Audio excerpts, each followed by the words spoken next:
नमस्कार, मैं हूं बालकृष्ण थरेजा।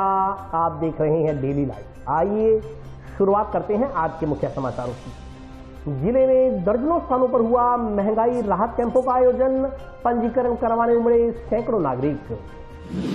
शराब कारोबारियों ने राज्य सरकार पर दोगली नीति अपनाने का आरोप लगाते हुए मुख्यमंत्री को भेजा ज्ञापन। रास्ता विवाद को लेकर एसपी कार्यालय के समक्ष चल रहा धरना जारी, बुधवार को चक्का जाम की दी चेतावनी। जंक्शन स्थित रविदास मंदिर में श्री गुरु रविदास समाज की बैठक आयोजित, बैठक में रविदास महासभा तहसील कार्यकारिणी का किया गया गठन। अधर झूल में लटक रहे सड़क निर्माण कार्य से रूपनगर की गली नंबर 3 के बाशिंदे परेशान। और अब समाचार विस्तार से। जिला मुख्यालय तथा आसपास के क्षेत्रों में सोमवार को महंगाई राहत कैंपों और प्रशासन गांव संग अभियान का आगाज किया गया। प्रदेश सरकार के ड्रीम प्रोजेक्ट माने जाने वाले महंगाई राहत कैंपों और प्रशासन गांव के संग अभियान का आगाज सोमवार से जिले भर में एक साथ हुआ। हर जरूरतमंद तक 10 कल्याणकारी योजनाओं का सीधा लाभ पहुंचाने के उद्देश्य से शुरू किए गए महंगाई राहत कैंप सुबह 10 बजे से शाम 6 बजे तक ग्राम पंचायत और वार्ड स्तर पर आयोजित हुए। जिले में 50 स्थानों पर महंगाई राहत कैंप आयोजित किए गए। उपखंड हनुमानगढ़ में जिला कलेक्टर कार्यालय परिसर, उप तहसील कार्यालय, डबली ठान पंचायत समिति कार्यालय, हनुमानगढ़ नगर परिषद, टाउन जंक्शन, भारत निर्माण राजीव गांधी केंद्र, पक्का सारना तथा नोरंगदेसर, भारत निर्माण राजीव केंद्र, मक्का सरवै, धोलीपाल सहित अनेक स्थानों पर महंगाई राहत कैंपों का आयोजन किया गया। विभिन्न स्थानों पर आयोजित महंगाई राहत कैंपों में रजिस्ट्रेशन करवाने के लिए नागरिकों की भीड़ उमड़ पड़ी। सभी स्थायी महंगाई राहत शिविरों और प्रशासन गाँवों शहरों के संग अभियानों का जन प्रतिनिधियों और अधिकारियों की ओर से विधिवत रूप से शुरुआत की गई। कैंपों में आयोजन को उनके अधिकारों, योजनाओं और उनकी पात्रता की संपूर्ण जानकारी देकर जागरूक किया गया। राज्य सरकार की ओर से संचालित कल्याणकारी योजनाओं से जुड़ने के लिए कैंपों में रजिस्ट्रेशन कर योजनाओं का लाभ दिया गया। जिले में महंगाई राहत कैंप और प्रशासन गांव के संग अभियान का शुभारंभ जिला मुख्यालय की निकटवर्ती ग्राम पंचायत 2 केंद्र में भी किया गया। कार्यक्रम में विधायक चौधरी विनोद कुमार, जिला कलेक्टर रुक्मिणी रियार, जिला प्रमुख कविता मेघवाल, एडीएम प्रतिभा देवटिया, जिला परिषद सदस्य मनीष गोतारा सहित अन्य लोग उपस्थित रहे। इस मौके पर विधायक चौधरी विनोद कुमार ने कहा कि 2 माह तक आयोजित होने वाले कैंपों में आमजन 10 योजनाओं का लाभ लेने के लिए रजिस्ट्रेशन करवा सकता है। कैंपों में उमड़ी भीड़ देखकर अंदाजा लगाया जा सकता है कि आमजन में इन शिविरों को लेकर कितना उत्साह है। राज्य सरकार ने इन शिविरों में रजिस्ट्रेशन करवाने के लिए कोई ऐसी योजना नहीं छोड़ी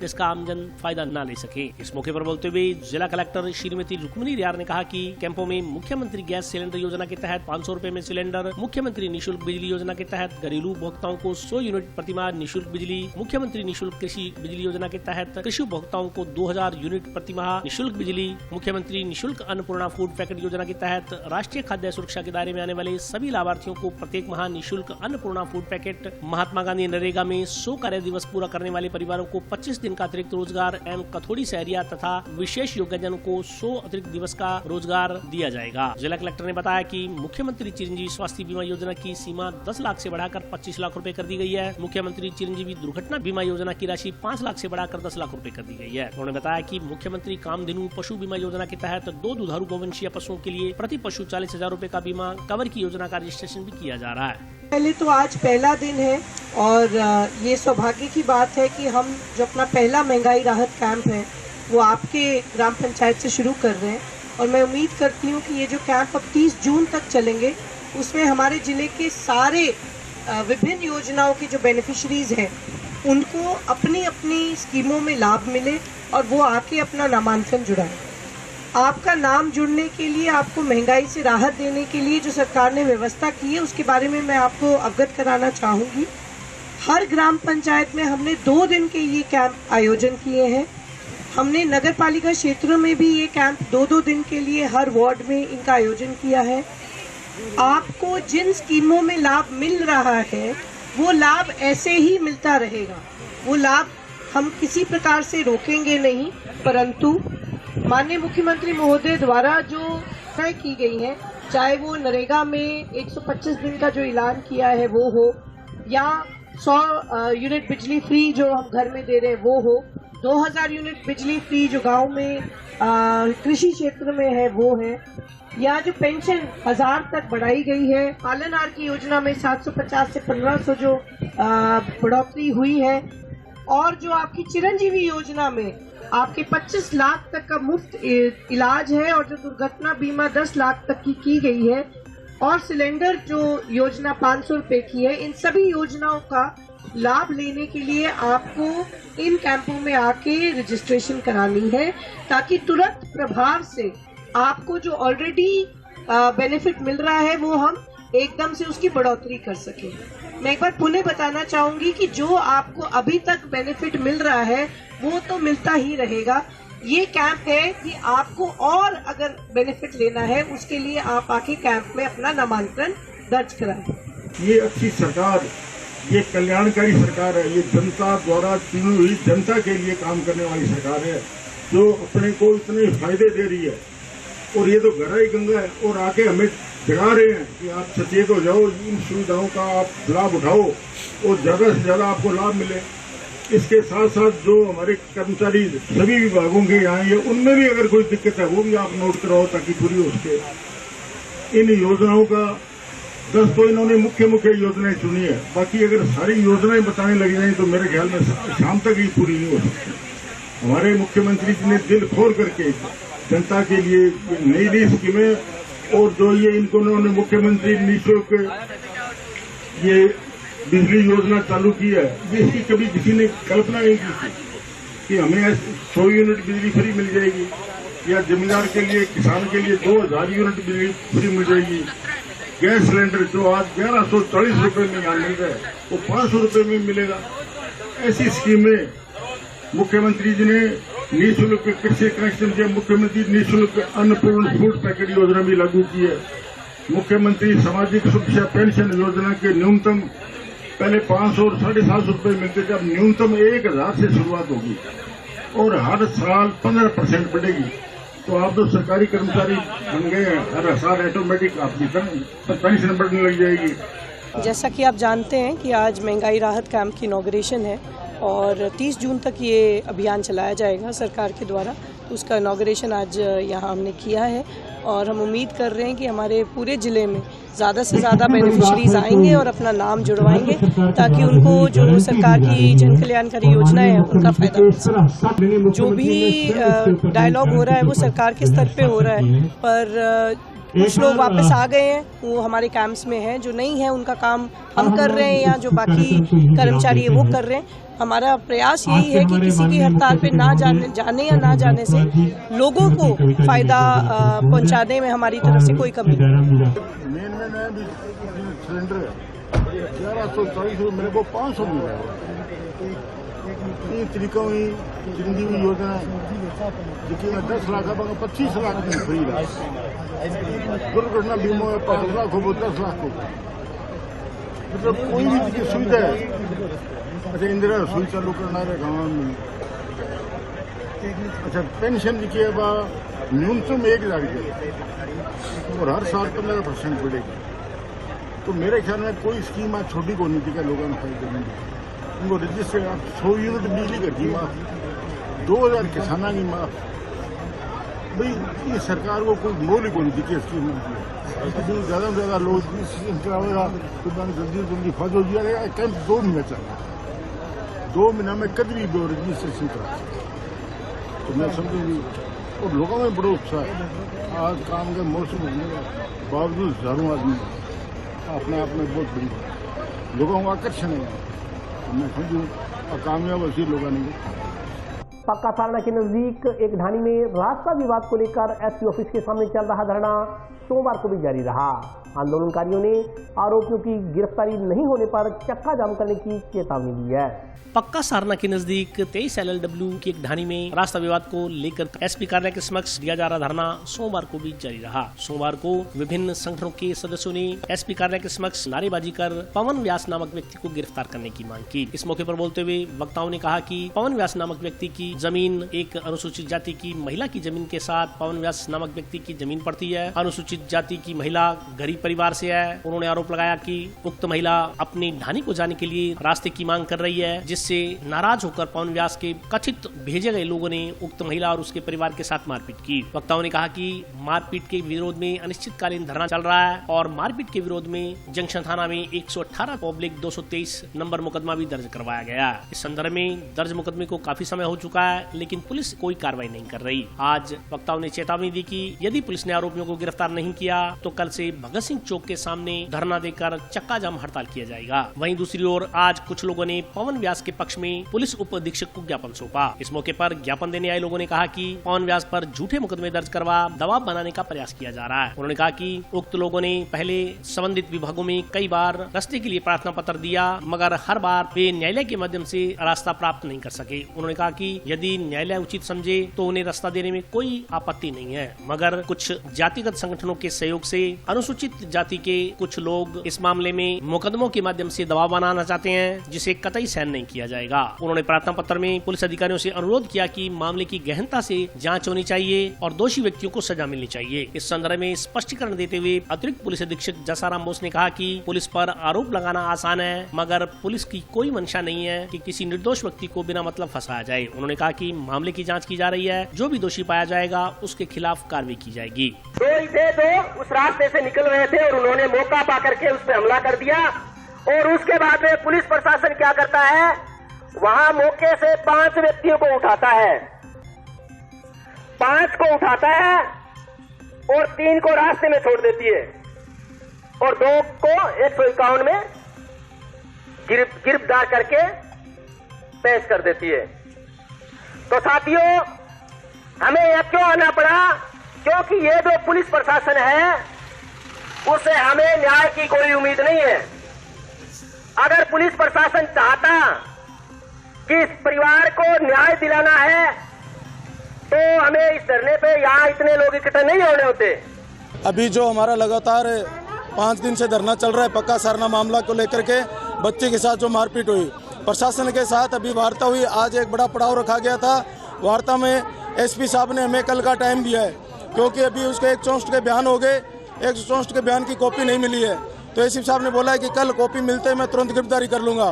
परंतु अगर हमने भी एसपी साहब को आश्वासित कर दिया है और आश्वासन दिया है कि अगर कल उसकी गिरफ्तारी नहीं होती है तो परसों 10 बजे हम भगत सिंह चौक पर चक्का जाम करेंगे। हमारे तमाम जितने भी संगठन हैं उन सभी संगठनों से निवेदन है कि 26 तारीख को ज़्यादा से ज़्यादा संख्या में भगत सिंह चौक पर पहुंचकर बहन को न्याय दिलाने के लिए चक्का जाम करें। आज जो बहन की न्याय के लिए पक्का सारना का जो मामला था उसमें हमने एसपी साहब से वार्ता की और वार्ता में यही हुआ कि एसपी साहब ने बोला है कि कल तक मुलजिमों की गिरफ्तारी हो जाएगी और तब तक हमने ये निर्णय लिया है कि कल तक ये धरना यहीं लगातार बने रहेगा और परसों का हमारा जो प्लान है वो भारत माता चौक पे पूरे हनुमानगढ़ में चक्का जाम होगा। मांग हमारी ये है, जो पीड़ित पक्ष है, जो बेटी है, उसको न्याय मिलना चाहिए और मुलजिम जो है उनको तुरंत गिरफ्तार करना चाहिए। नहीं, दबाव नहीं है, तो पोक्सो का मामला है, SC/ST में है, पुलिस को तुरंत गिरफ्तारी करनी चाहिए थी।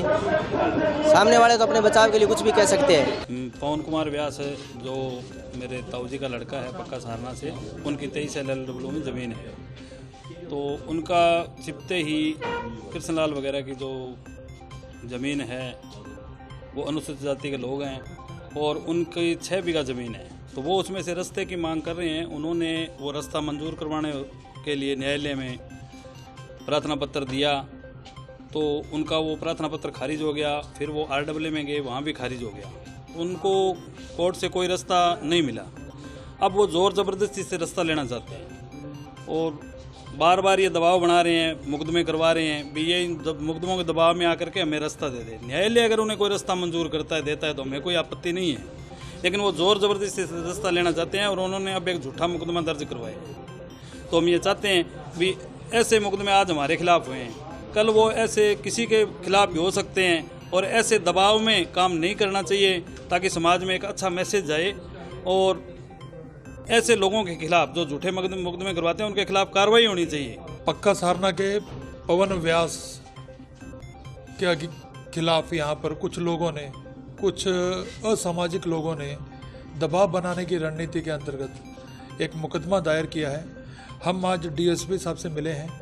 हम चाहते हैं कि कानून सम्मत, बिल्कुल सही, दूध का दूध और पानी का पानी हो, इसमें जांच हो और जिसके खिलाफ अगर कोई गलती पाई जाती है तो कानूनी कार्रवाई हो। ये एक रास्ते को लेकर विवाद था, जिसे जो पक्ष जिसने मुकदमा कराया वो इसे 2 बार हार चुका है। इस मुकदमे को हारने के बाद उनको और कोई रास्ता नहीं मिला, तो कुछ जातिगत संगठनों का सहारा लेके एक दबाव बनाने की रणनीति के अंतर्गत उन्होंने ये मुकदमा दर्ज कराया, जो बिल्कुल फेक है। और हम लोग का सिर्फ यहाँ पे ये कहना है कि अगर इस तरह के मुकदमे होने लगे तो समाज में एक गलत परंपरा बन जाएगी। कानून को कोई नहीं मानेगा, अदालत को कोई नहीं मानेगा, 10 लोग खड़े हो जाएंगे, कहीं भी टेंट लगाएंगे और कहेंगे हमारे हिसाब से निर्णय करो। ये गलत परंपराएं हैं, इसे सख्ती से रोकना चाहिए और जो लोग इस तरह की कार्रवाई करते हैं उनके खिलाफ कार्रवाई होनी चाहिए। पक्का सारना में रास्ते को लेकर 2 पक्षों में विवाद है, जिसमें एक पक्ष पवन व्यास है और दूसरा सुरेंद्र मेघवाल। इनका वाद राजस्व मंडल में विचाराधीन है। दिनांक 19/4 को दोनों पक्षों में रास्ते को लेकर निकलते समय लड़ाई झगड़ा हुआ था, जिसमें पुलिस मौके पर पहुंची और 2 व्यक्तियों को 151 में गिरफ्तार किया गया था, जिसमें शंकरलाल और धर्मपाल नायक है। इस झगड़े को लेकर दोनों पक्षों द्वारा महिला थाने में प्रकरण दर्ज करवाए, जिसमें प्रकरण संख्या 118 सुनीता पत्नी सुरेंद्र मेघवाल द्वारा और दूसरा मुकदमा शिमला नायक पत्नी शौकत राम द्वारा दर्ज कराया गया, जिसमें अनुसंधान Arun Kumar deputy SP SC/ST cell द्वारा किया जा रहा है। इन्होंने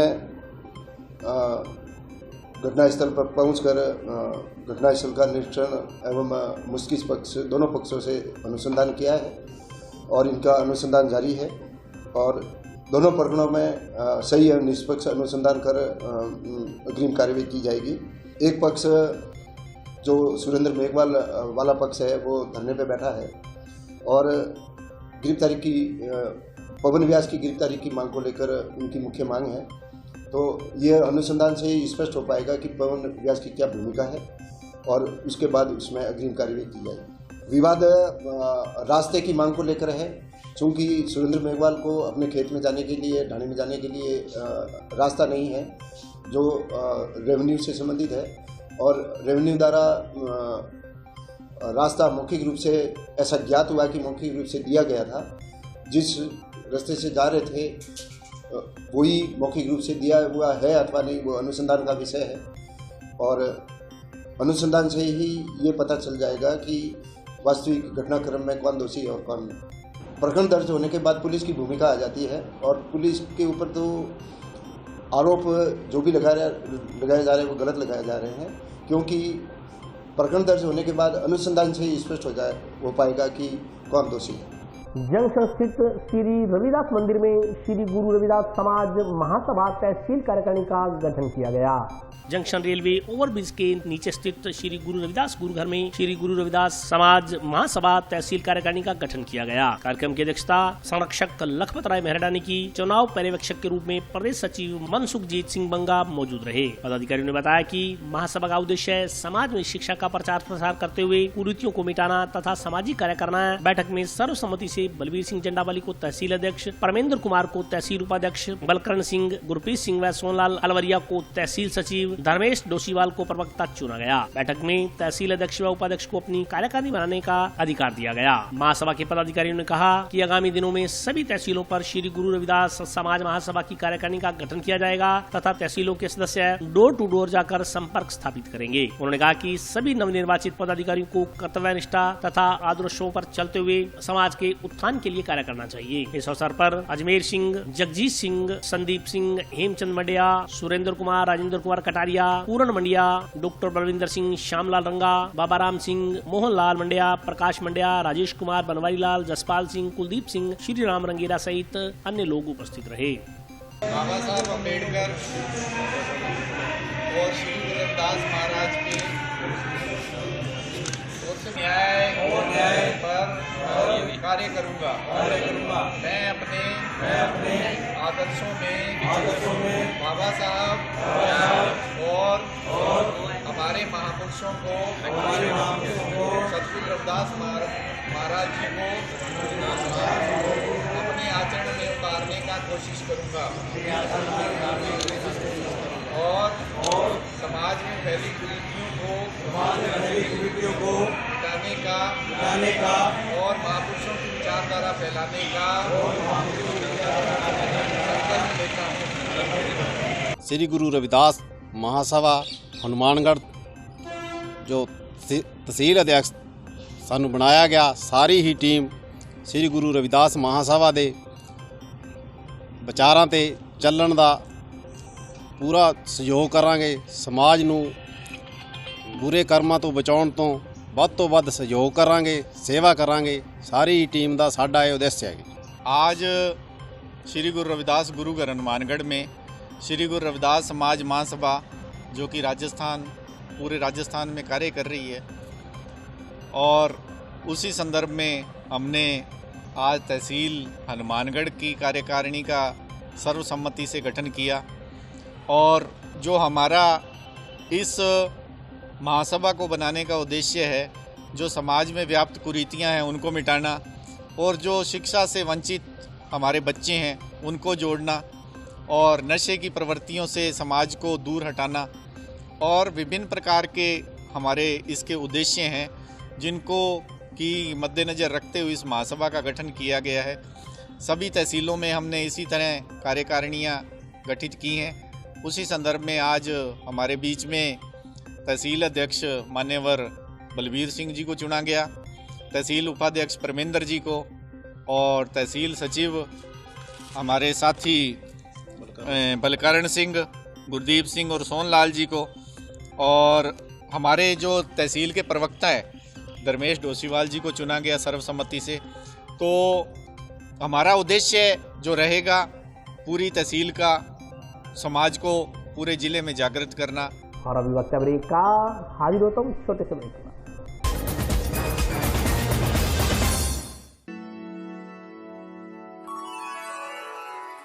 यूं तो कई बार मुझे हंसते देखा है, पर ये हंसी कुछ और है। ये गहना मुझ पर जचता है, पर ये महज एक गहना नहीं, ये रूपरेखा है मेरे मन की, हंसती खिलखिलाती लहरों की, जो आतुर थी अब तक मुझ पर सजने को।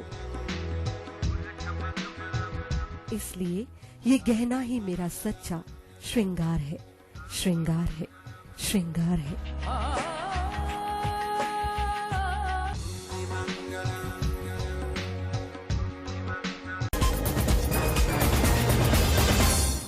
ब्रेक के बाद स्वागत है। आइए नजर डालते हैं अगले समाचारों पर। क्षेत्र के शराब कारोबारियों ने राज्य सरकार पर दोगली नीति अपनाने का आरोप लगाते हुए आबकारी अधिकारी के माध्यम से मुख्यमंत्री को ज्ञापन प्रेषित किया।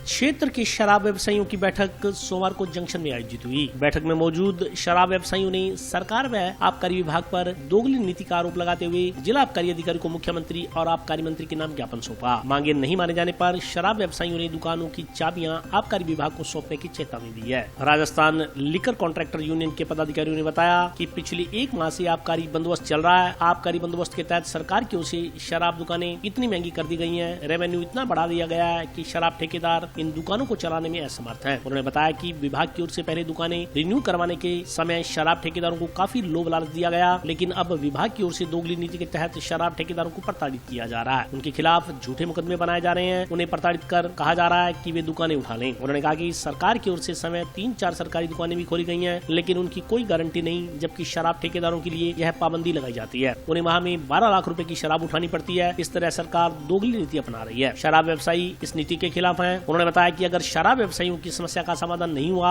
तो आने वाले समय में सभी शराब व्यवसायी अपनी अपनी दुकानों की चाबियां जिला आबकारी अधिकारी को सौंप देंगे। मांगे तो यही है, हम तो ये चाह रहे हैं जी, जो एरिया के अंदर हथकड़ शराब है, अवैध शराब का कारोबार जो चल रहा है उसको एक्साइज कंट्रोल करे, और ये जो दुकानें, बड़ी हुई दुकानें हैं, जो एक्स्ट्रा दुकानें लगी हुई हैं, उसके लिए विभाग का ठेकेदारों पे दबाव है कि उसको आप उठाओ।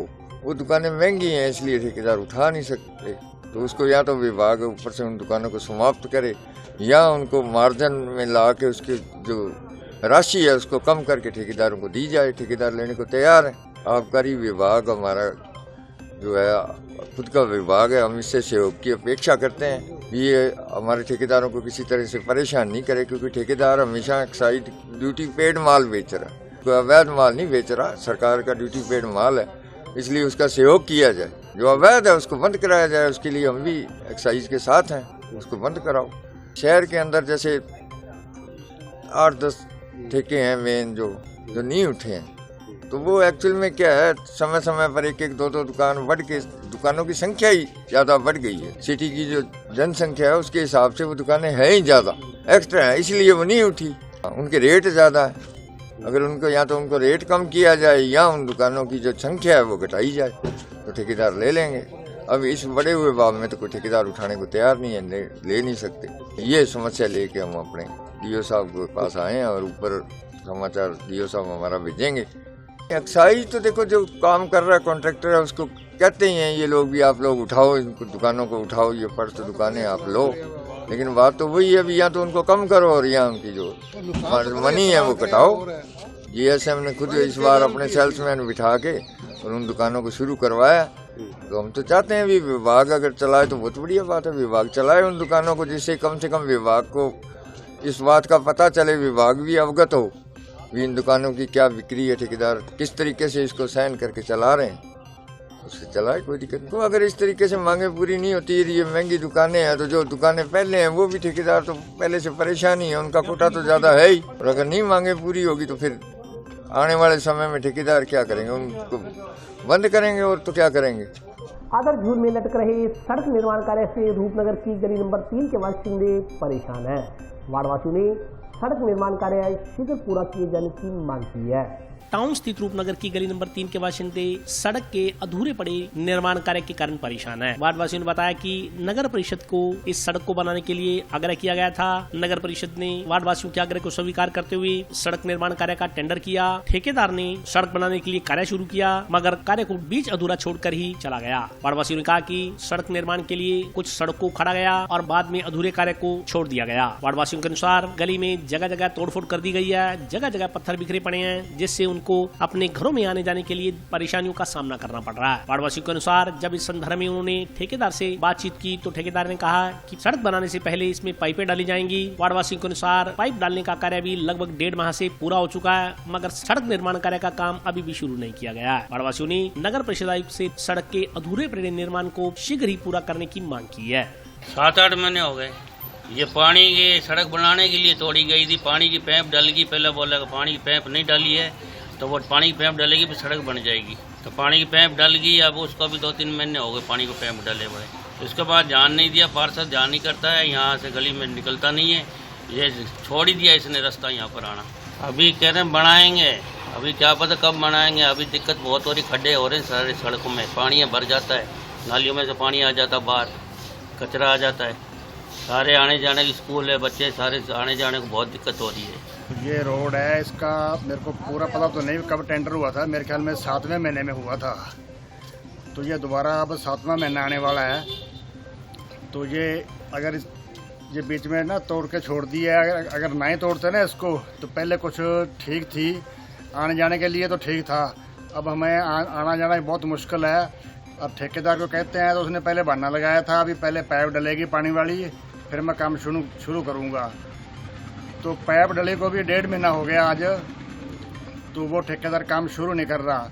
दूसरी साइड में इंटरलॉक की सड़कें हैं, जब बाद में शुरू की है, वो धड़ाधड़ बन रही है, अभी वो तैयार भी हो गई है, और पार्षद इधर ध्यान नहीं दे रहा। और ये जो बीच में जो पत्थर जो उखाड़े थे ना, जो वो हमने खुद ट्रालियों में भर के और ये साफ़ किए हैं। तो हमें इसकी या तो ये जल्दी बन जाए या इसको छेड़ते ना, पहले हमें बहुत मुश्किल है इसकी। वो सही ढंग से नहीं लगाई, नालियों से पानी बाहर निकल के और रोड पे पानी भर जाता है। तो सिर्फ इसी और पीछे भी कॉलोनी है जो, उसका भी ये मेन रास्ता है, सारे यहीं से होके गुजरते हैं, तो ये बहुत बुरा हाल है सड़क का। तो मेरी ये पार्षद से और विनती है उनसे, अपने चेयरमैन जी से, कि ये जल्दी से जल्दी करवाई जाए। 8-9 महीना हो गया सड़क तोड़ी में, छुट्टी लगी नहीं हो गया ना, पाइप बीच में 2 महीना मनायो टप्पा जना टाबर पड़ा है ना, ताली जे दगड़ांगा माथर ना इन्हें मनाई ना इन्हें एक पासे करी। अब बरसात हो जाए, अब टिप्पणी कितनी दिक्कत हो जाएगी अंदर। पार्सल ने बोला क्यों, कौन पार्सल नहीं बोला, सारा नहीं बोला भी, अब थोड़ी है जना अरे याद को पड़ी जी पड़ी वाह ठीक है सन्नी सारा ही हुआ, मोटोड़ांगे टप्पण आलांगे, स्कूल जाने आलांगे, सद नालांगे, सारा ही हुआ दिक्कत। और आज के लिए बस इतना ही। कल फिर हाजिर होता हूँ नए समाचारों के साथ। तब तक के लिए नमस्कार।